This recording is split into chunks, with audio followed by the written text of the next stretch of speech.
It was the end of another busy day on the narrow gauge railway. The engines were all talking about the day's events that evening at the sheds.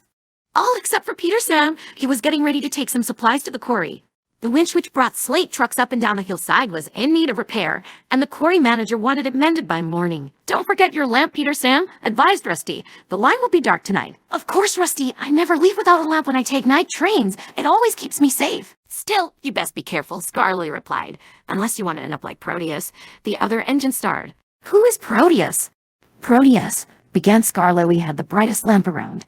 "It's said that when he puffed along at night, you saw his lamp before you saw him." The silent engines listened with interest. "But one night," Scarlet continued, "he left to collect a late-night delivery, but the yard manager said he never arrived." Next morning, they searched up and down the line and didn't find a single trace of an engine.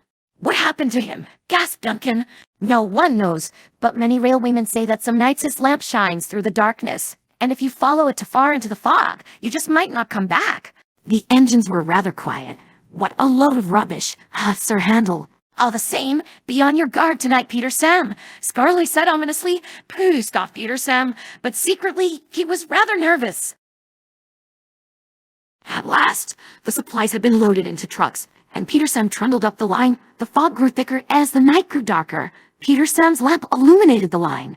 Halfway there, sang Peter Sam happily. He felt quite safe with his lamp. All was going well, until suddenly, clang! Everything became dark. Peter Sam quickly stopped. "What's happened? I can't see a thing," he complained. The driver stepped out and found a broken lamp beside the line. "That's torn it," he said. "Your lamp wasn't secured properly and it fell off. We'll just have to be extra careful."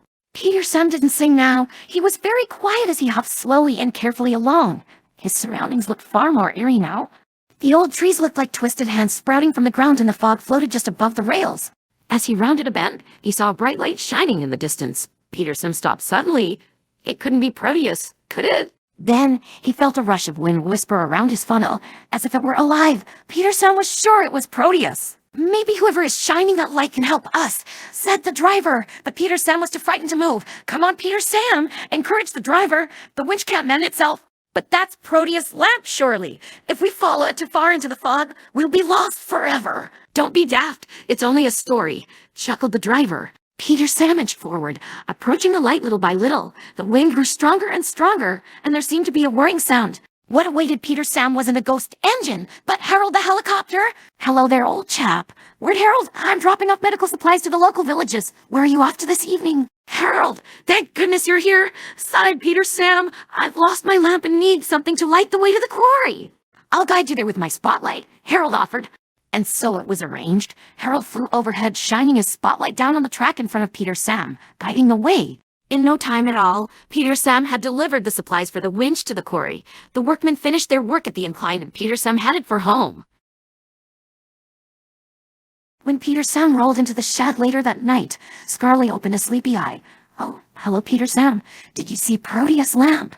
"No," smiled Peter Sam, "but I saw Harold's plenty, and he went happily to sleep, no longer afraid of silly old lamps shining in the dark."